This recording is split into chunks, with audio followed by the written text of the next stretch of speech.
Então a ideia desse vídeo é eu apresentar uma metodologia para programação em Graph7 de processos sequenciais.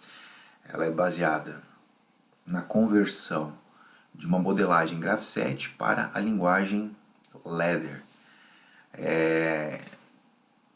Logicamente, então, em função disso, para que seja possível compreender exatamente o processo como um todo, como que faz essa conversão, como a gente consegue modelar, como a gente consegue programar um programa em Ladder baseado em um modelo Graph7, temos que entender então o que tem que saber de antemão o que como que funciona a parte do Graph7 e suas regrinhas específicas.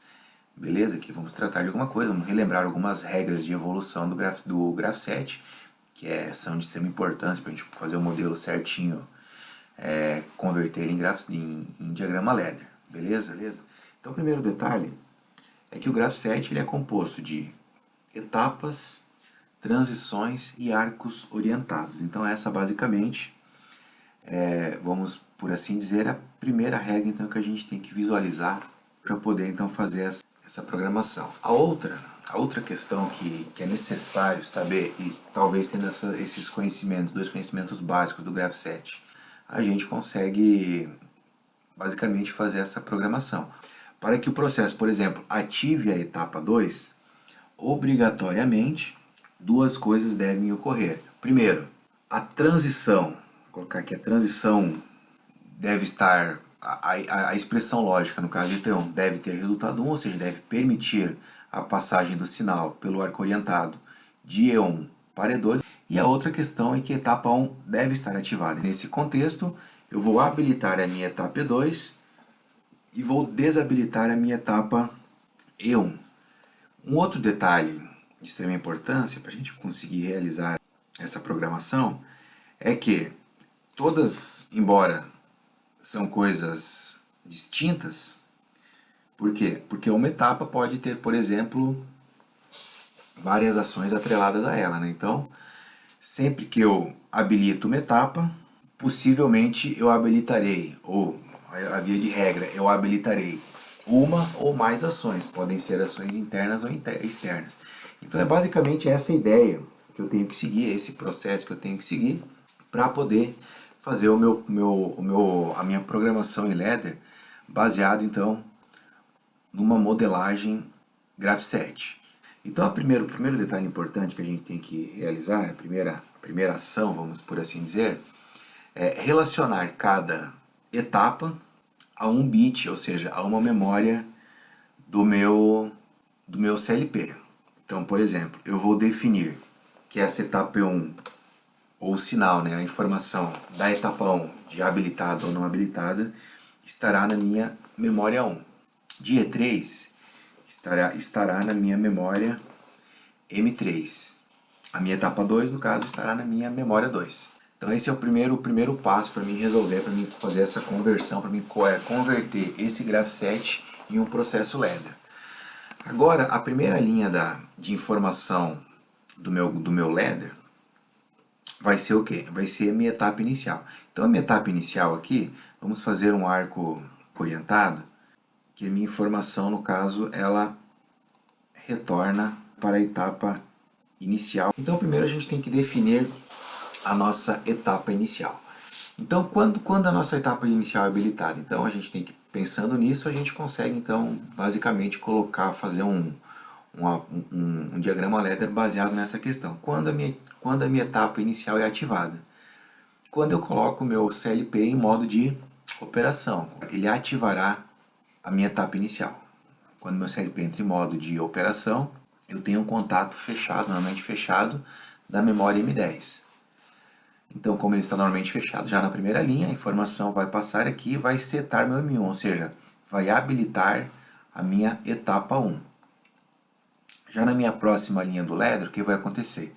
Eu setarei a memória M10, que não está relacionada a nenhuma etapa, é uma memória qualquer só para essa função. Então, eu vou setar M10, setando M10, todos os contatos relacionados a essa memória terão invertidos o seu estado. Então, um contato normalmente fechado abrirá. Então, neste caso, nesse contexto aqui, A etapa inicial, essa lógica aqui, ela só acontecerá então quando eu habilitar, ou seja, quando meu CLP entrar em operação. Após isso, essa memória estará setada e esse contato estará aberto.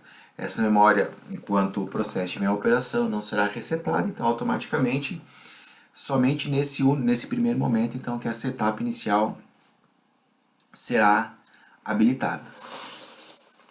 Agora, qual que é a condição, então, ou seja, qual que é a regra para que a minha etapa 2, que no caso aqui estará atrelada à memória 2, qual que é a condição, ou seja, o que é necessário para que essa etapa seja ativada, seja habilitada?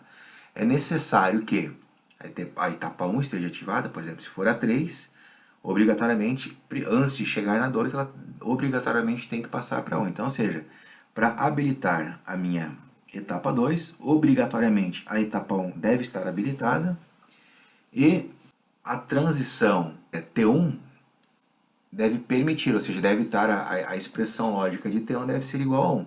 Então são as duas condições para que a etapa 2 seja ativa. Para mim descrever isso em ladder é relativamente simples, porque é uma lógica E, né? Isso e isso deve ocorrer para que a minha etapa 2, ou seja, a minha memória 2 seja setada, ou seja, ativada. Estando a minha etapa 1 ativa e a minha transição transposta, ou seja, a expressão lógica que deu o resultado da expressão lógica é 1, ou seja, habilitou, ligou, abriu essa porta aqui para que a etapa 2 seja acionada. Outro detalhezinho que a gente tem no Graph7, caso não seja um processo paralelo, não exista o paralelismo, apenas uma etapa é habilitada por vez. A gente tem apenas uma etapa ocorrendo a cada momento. Então, obrigatoriamente, se eu setei, se o meu processo está na etapa 2, significa que ele saiu da etapa 1. Ou seja, eu terei que resetar a minha etapa 1. Agora, exatamente o mesmo processo é realizado para dar sequência aqui então no nosso processo. E de forma similar, né, ao que a gente fez anteriormente, se a minha etapa E2 estiver habilitada, então se meu M2 estiver habilitado, ou seja, estiver nessa etapa, e a minha transição aqui for transposta, ou seja, estiver aberta essa possibilidade, estiver a expressão lógica em 1, o meu processo evolui da etapa 2 para a etapa 3. Etapa 2, memória 2, etapa 3, memória 3. Então, ou seja, eu vou sair de M2, ou seja, vou setar a minha memória 3, que é a minha etapa 3, e vou resetar a minha memória 2. Agora, então, o próximo passo do processo basicamente é o quê? Se a minha transição T3 estiver habilitada, eu retorno para a etapa inicial. Então, ou seja, a minha etapa inicial ela é ativada nesse contexto aqui em duas ocasiões. Ou no início, né, quando eu coloco o meu CLP em operação, ou quando ele evolui da etapa 3 e retorna para a etapa 1. Só que, novamente, aqui a gente tem que acrescentar então um detalhe que se eu habilitei uma etapa, obrigatoriamente, nesse caso aqui, eu tenho que desabilitar a anterior, ou seja, só pode ter uma etapa ativada a cada momento então, do processo. Então, se porventura estiver habilitado a minha memória 1, ou seja, a minha etapa 1, eu tenho que desabilitar a minha memória 3. Então é dessa forma aqui então, que eu construo o contexto, no caso, né, esse sequenciamento, essa lógica então de evolução do processo entre etapas e transições. Agora, a única coisa que eu necessito fazer ainda, porque aqui percebam que a gente simplesmente fez o processo evoluir. Porém, ele não está realizando atividade nenhuma, né? não tá relacionado a nenhuma ação do meu processo. Então, na sequência do meu ladder, eu vou relacionar as minhas etapas às ações. Então, aqui, se a minha etapa 2 estiver habilitada, que no caso ela está atrelada à memória interna do CLP M2, a ação vinculada a essa etapa, ou pode ser ações internas indiferentes, pode ser uma bobina de um temporizador, estará ativa. Então, nesse caso aqui, quando estiver na etapa 2, ou seja, quando a minha memória 2 for setada, todas as ações vinculadas a essa etapa estarão ativas. Então eu posso colocar aqui várias ações relacionadas a essa etapa. Pode ser uma ação interna, como por exemplo, o acionamento de uma bobina de um temporizador. Então vamos lá, então aqui vamos utilizar um exemplo de um processo de divergência e convergência, ou seja, o meu processo ele pode tanto evoluir de E1 para E2, ou no caso, né, de E1 para E3. Ele pode seguir um desses dois caminhos baseado no processo, né? E tem N aplicações para esse tipo de situação. Então, vamos lá. A etapa inicial aqui, a ativação dela no primeiro momento e no último momento serão mesmas, né? Porque a etapa 1 ela pode ligar, então, se eu coloco meu CLP em operação ou quando ele evolui de E3 para E1. Agora, estando em E1, pode ocorrer duas coisas, na verdade, né? Pode ou ele ativar da mesma forma que era anteriormente, né? Pode seguir por este caminho ou por este caminho. Então, basicamente, eu vou descrever, eu vou colocar essa condição no formato ladder. O processo de divergência, então, é conforme está descrito aqui, né? Seguindo esse exemplo. Então, se ele estiver na etapa 1, ele pode seguir dois caminhos. Essa transição aqui for transposta, né? Ou seja, se estiver com a expressão lógica 1, eu vou ir para a etapa 2 e desacionar a etapa 1. Porém, se ao invés da transposição ocorrer aqui em T1, ocorrer aqui em T4, eu coloquei uma expressão lógica, vinculei uma expressão, né, em relação a essa transição, ele vai setar a etapa 4, né, vinculada à memória 4, para seguir o mesmo padrão, e vai resetar a etapa 1. Então existem dois caminhos aqui, tá? Então essa é a forma então de descrever uma divergência. Agora eu tenho que realizar então o quê? A conversão do meu processo. Que se estiver em E2 e T2 for transposto, né, permitir a passagem do sinal, liga E3. Ou se isso aqui ocorrer, então, ou seja, o acionamento de E3 ele é uma lógica ou, né? Ou seja, duas condições podem fazer com que, duas condições distintas no caso, podem fazer com que a minha transição, a minha etapa E3 seja habilitada. Então é basicamente isso que iremos descrever agora. Então aqui eu tenho a minha convergência, na verdade, né? Que eu vou habilitar a etapa 3, a memória 3, se a etapa 2 estiver habilitada e essa transposição aqui seja possível, né? Ou seja, T2 esteja em nível 1. Ou a outra forma de acionar a minha etapa 3, vinculada à memória 3, é se o meu processo estiver na etapa E4, memória 4, e a transposição aqui, a transição estiver transposta, que no caso aqui seria meu T5, mas eu vinculei uma expressão lógica, então só para a gente colocar no nosso ladder. Então C, B mais A. Então CA ou CB também permitem o acionamento da etapa 3. Então indiferente, porque se tiver setada essa, muito possivelmente essa não estará, e se tiver essa, não estará essa. Mas obrigatoriamente uma das duas estará, então de qualquer forma, se habilitar a minha etapa E3, eu desabilito a etapa E2 e E4, indiferente de qual das duas estará ativa naquele momento, beleza? Então essa é a forma então de a gente conseguir colocar um processo de divergência em Graph7 para um processo exatamente seguindo a mesma lógica em ladder.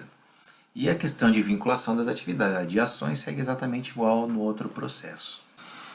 Então agora vamos descrever um processo de paralelismo, ou seja, se minha etapa 1 estiver ativa e T1 transposto, permitindo a sequência do processo, acontecerá que a etapa 2 e a etapa 3 estarão ativas no mesmo momento, ou seja, ativará dois processos. É como se eu colocasse dois processos distintos dentro da mesma programação, duas coisas ocorrendo instantaneamente dentro de um processo. Então essa possibilidade de ter duas etapas ativas dentro de um processo Graph7, ela basicamente é permitida somente entre, ou melhor, é somente permitido dentro do paralelismo. Maravilha? Então, diferente da divergência e convergência, que é uma lógica ou, né? Ou vai para cá ou vai para lá, aqui a gente tem uma lógica E. Ou seja, se E1 ativo e T1 transposta, E2 e E4 estarão ativos simultaneamente. Aí pode ser que, por exemplo, aqui esse paralelismo termine, seja mais complexo, né? tenha mais etapas dentro do paralelismo, mas daí a evolução de uma para outra segue o mesmo princípio que apresentamos inicialmente. Uma regrinha, então, que a gente tem que sempre lembrar dentro desses conceitos de paralelismo do Graph7 é o quê? Que o processo só evolui, só retoma aqui então a sua forma tradicional, vamos dizer assim, né? Só habilita a minha etapa E3, estando T2 transposta e o processo esteja nas últimas etapas, indiferente da quantidade de paralelismos que eu estiver no meu Graph7, então ele só vai evoluir para E3 se, nesse caso aqui, E2 e E4 estiverem ativos. Supondo que tenha mais etapas aqui, e nesse ramo a etapa ainda não chegou na última etapa, né, está evoluindo dentro das etapas, e aqui já chegou na última etapa e T2 estiver transposta, o processo não evolui. Por quê? Os dois ou os três, ou quantos ramos que for, do meu paralelismo, devem estar com a última etapa do paralelismo, de todos os ramos, ativada ou habilitada, né, para que o processo evolua. Então essa é uma regrinha básica, né, que a gente tem que considerar, tem que prestar atenção quando a gente for tanto fazer um processo em Graph7, né, ou programar em SFC, ou fazer uma programação em Nether baseado em um Graph7, beleza? Então aqui estamos, se M1 ou etapa 1 ativa e a transição 1 transposta, o que vai acontecer? Simultaneamente eu vou habilitar a minha etapa 2 e a minha etapa 4 e desabilitar a minha etapa inicial, minha etapa 1. Então na finalização aqui do paralelismo, né, para mim retornar para uma sequência única, então a condição para que minha etapa E3 se habilite, né, que a memória M3 seja habilitada e o processo siga, é necessário que a etapa E2 e a etapa E4, então, ou seja, tem que existir essa dupla ativação de etapas, que no caso tivesse mais etapas paralelas, teria que estar todas paralelas. Então é necessário que a etapa 2 e a etapa 4 estejam habilitadas e a minha transição T2 transposta, meu processo siga. Então basicamente são as regrinhas, né, a forma de eu fazer uma programação em Leda de um processo sequencial me baseando em uma modelagem Graph7, e é isso aí.